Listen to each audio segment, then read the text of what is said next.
Hi, I'm Jeff Hirsch. I'm here at the Money Show in Las Vegas with John Buckingham. He's editor of The Prudent Speculator. And you've been talking to people about the hazards of the financial press. What per tell is going on with the financial press, and how does it, how can it put your portfolio at risk? Right, well, unfortunately, we live in a very sensationalistic world. So you have headlines, yesterday we had breaking news, Dow falls 600 points.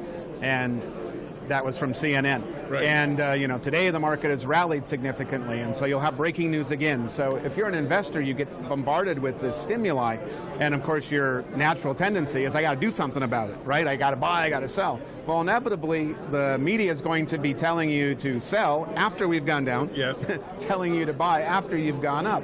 And so that's part of the challenge of listening to them. Turn it off. Well, unless of course I'm on TV, then you want to watch it. Right. Yes. But generally, not to react. Yeah, generally speaking, the media exists, right, to sell advertising space, to get viewership. It doesn't exist to help you grow your portfolio. They may think they're doing that, but inevitably they're trying to play on whatever news of the day happened, and those headlines often have influenced stocks in the short run. And usually the thing you want to do when everybody's negative on TV is buy. And vice versa. So how do people, that's the basic, most important part of investing is managing your emotions or checking them at the door. So how do we do that? How does somebody, I watch the news, I try to run through the different ideological biases as I go up and down the channel thing to see what everyone's saying, but how do you not react? Well, it's not easy.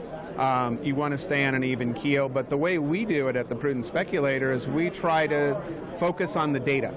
So when you see a scary headline like Dow down 600 points or 700 points, put that into perspective. What is that in a percentage term? Right. Well, it was actually 2.38%. Do you know how many times the Dow has fallen 2.38% or more over the last 90 years? A lot. 493 times. So if each time that happened, you panicked, and guess what? It happened in January of this year too. Sure. So if you sold that downturn, you missed out on a substantial rally. It was the Christmas Eve crumble one. That was probably yes, absolutely one of the better buy points you've had in a little while. Well, and that's the irony, is Christmas Eve and those days were when the media was telling you that it was time to protect your portfolio. After we had a 20% downturn, now it's time to protect. No, the time to protect would have been before it happened. Correct. So keep an eye, put everything in perspective, check your emotions at the door, don't react to the news media. Crunch your numbers, be very analytical. Do your data, do your evidence-based research. Absolutely. All righty. Thank you, everyone. Thank you, John.